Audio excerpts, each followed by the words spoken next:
अस्सलाम वालेकुम।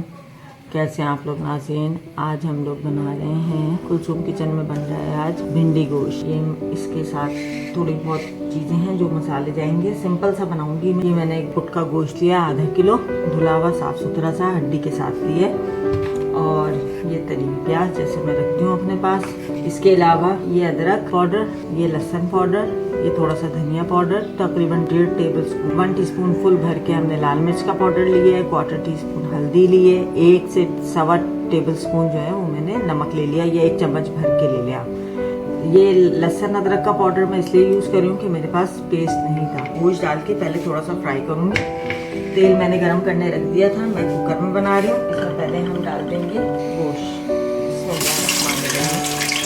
झटपट सी बनती है और बहुत आसान तरीके से बनने वाली डिश है और बहुत लाजवाब होती है। साथ ही अभी प्याज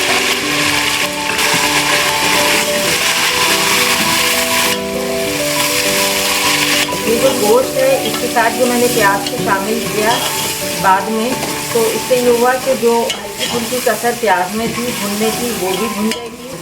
अब इस स्टेज पे मैं इसमें ये मसाले भी शामिल करती हूँ, तो क्या होगा तमाम चीज़ें एक साथ पक जाएंगी।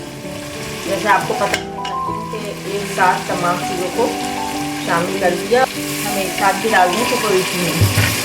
अब इसमें थोड़ा पानी इसलिए शामिल किया है तो मसाला ना जले। जब इस स्टेज पे हम मसाले को भून लेते हैं ना, तो आगे चल के हमें मसाला भूनने का इतना मसला नहीं होता। तो मैं आपको ये बताई थी कि मैं इस टेक्निक से इंशाल्लाह ये बनाऊंगी। मैंने ये आधा किलो गोश्त लिया है और इसमें मैं तकरीबन 1 किलो का करीब जो है ना भिंडियाँ डाल दूँगी। और जो लोग नए हैं चैनल पे वो फ़ौरन से सब्सक्राइब कर लें और वीडियो को लाइक करें और बेल आइकन को ज़रूर दबाएं ताकि आपको तमाम नोटिफिकेशन मिले। जो शानी वाला है तो मैं इसको तकरीबन 25 मिनट के लिए, बीफ है इसलिए मैं 25 मिनट के लिए इसको कुकर में बंद कर लूँ और इसका प्रेशर जब क्रिएट हो जाएगी इसके अंदर स्टीम, तो फिर मैं इसको 25 मिनट तक पकाऊंगी और आप तकरीबन 5 मिनट इसको ठंडा होने में लगेंगे। तो मिलते हैं आपसे आधे घंटे के बाद। अस्सलाम वालेकुम, वेलकम बैक व्यूअर्स। मैंने यहाँ पे पतीली चेंज कर ली, कुकर से इसको पतीली में शिफ्ट कर दिया है और ये गोश्त बन चुका है और भुनाई पे आ गया। आप देख सकते हैं कितना खूबसूरत इसका रंग आया माशाल्लाह से। मैं इसमें अब दही डाल रही हूँ, तो मैं तो दही डालती हूँ, आप अगर कुछ और डालना चाहें इमली का पल्प या जो भी तो आप डाल दीजिए। असल में वो जो भिंडी होती है हल्का सा उसके अंदर एक खारापन होता है, इस वजह से हम इसके अंदर खटाई शामिल करते हैं। फिर मिक्सअप करूँगी, आप देख सकते हैं अच्छी तरह से कलर कितना खूबसूरत आया माशाल्लाह से। आप इस स्टेज पे दही डालने के बाद नमक मिर्च को ओके कर सकते हैं। इसके साथ ही पकने दूंगी और इधर मैं शोरबा लगा दूंगी इसमें ना। तो आपको जितनी ज़रूरत है, जितना आपके यहाँ शोरबा खाया जाता है यानी भिंडी गोश्त में, उस तरह से आप शोरबा लगा लीजिए। मेरे यहाँ इतना बेहतरीन है, थोड़ा सा और शामिल करूँगा। गोश्त गल चुका है बहुत अच्छी तरीके से माशाल्लाह। अब इसमें जैसे ही उबाल आता है मैं इसमें बल्कि डाल ही देती हूँ। ये 2-3 हरी मिर्चें डंडियों समेत ही मैं इसमें डाल रही हूँ और इसको ढक्कन लगा के इसका चूल्हा तेज करती हूँ और इधर मैं अपने वो ले आती हूँ कढ़ाई, जो मैंने भिंडियों के लिए काम करना है उसके लिए।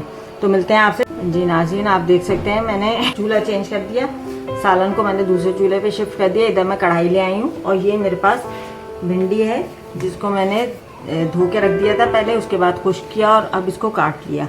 और इस तरह से मैंने इसको इस तरह से काटना है जैसे ये निब बनी हुई है पैन की जैसे होती है। इससे क्या होता है, इसके जो स्टार्च होता है ना वो रिलीज़ नहीं होता और ये सेफ रहती है। और दूसरे ये कि हम ये ऑयल गरम है, ये मेरे पास सरसों का तेल है, इसमें मैं इसको फ्राई करूँगी। फ्राई करके फिर मैं इसमें डालूँगी। तो हम इसको फ्राई कर लेते हैं। बिस्मिल्लाहिर्रहमानिर्रहीम। इतनी देर में हमारा सालन जो है वो दम में आ रहा है और इतनी देर में हम भिंडियों को फ्राई कर लेंगे। तो इनको हमने ओवर फ्राई नहीं करना, कोई कलर नहीं देना, कुछ नहीं। इनको 3-4 मिनट के लिए हमने फ्राई करना है और डायरेक्टली मैं सालन में डाल दूँगी। तो जब तक मैं ये काम करती हूँ मिलते हैं आपसे चंद लम्हों के बाद। जी नाज़रीन, आप देख सकते हैं ये भिंडी तमाम मैंने डाल दी और ये फ्राई हो रही हैं। ये देखिए यहाँ पे सालन हमारा पूरी आपदाब से पक रहा है माशाल्लाह से। ये भिंडियाँ शामिल कर दूँगी ये मैंने पहले अभी जो पहला बैच था वो निकाल दिया था, ये पहले डाल देती हूँ। अब मैंने इसको इस चूल्हे पे वापस शिफ्ट कर दिया। आप देख सकते हैं कितना ज़बरदस्त इसका टेक्सचर है। नमक मिर्च मैं पहले ही ओके कर चुकी हूँ। आप देख सकते हैं कितना मुतनासिब सा इसका शोरबा भी बना है। अब इसमें फाइनल टच जो है, मैं इसमें डालूँगी ये चंद पुदीना ताज़ा, बस 2-3 डंडियाँ थी जिनकी मैंने पत्तियाँ निकाल ली, ठीक है। और ये मेरे पास है 1 लेवल टीस्पून सफ़ेद ज़ीरा पाउडर और 1/4 टीस्पून गरम मसाला, दोनों को मैंने इकट्ठा कर लिया और अब मैं ये ऊपर से स्प्रिंकल कर रही हूँ। बहुत अच्छी एक खुशबू आएगी इससे। हल्का सा इसको मिक्स करूँगी और इसको मैं बस 3-4 मिनट के लिए, 5 मिनट के लिए बस दम में रखूँगी। उसके बाद फिर इसको डिश आउट करेंगे। तो इसको मैं कवर कर रही हूँ और आपसे मिलते हैं तकरीबन 3-4 मिनट। जी नाज़रीन, बहुत लाजवाब खुशबू आ रही हैं। मैंने चूल्हा बंद कर दिया है और अब हम इसको खोलते हैं और अपनी डिश ले आते हैं डिश आउट करने के लिए। खुशबू देखिए, सुभान अल्लाह, बिस्मिल्लाह।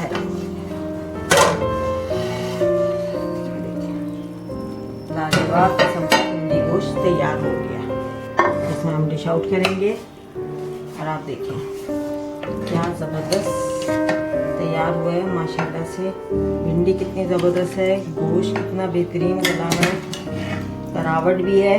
ये नहीं है कि रौनक नहीं है, रौनक भी है और जायका भी है माशाल्लाह से, बेहद लाजवाब। और मुझे उम्मीद है आज की रेसिपी बहुत पसंद आई होगी। अपना फीडबैक ज़रूर दीजिएगा। जो लोग नए हैं चैनल पे काइंडली सब्सक्राइब कीजिए, वीडियो को लाइक कीजिए और अपना कोई अच्छा सा कमेंट दीजिएगा कि आपको ये रेसिपी कैसी लगी। उम्मीद है आपको बहुत मज़ा आया होगा ये देख के, और बनाएंगे तो और ज़्यादा मज़ा आएगा। बहुत जल्द मिलते हैं किसी नई रेसिपी के साथ। अपनी दुआओं में याद रखिएगा, अपना बहुत सारा ख्याल रखिएगा। बहुत जल्द मिलते हैं, तब तक के लिए अस्सलाम वालेकुम।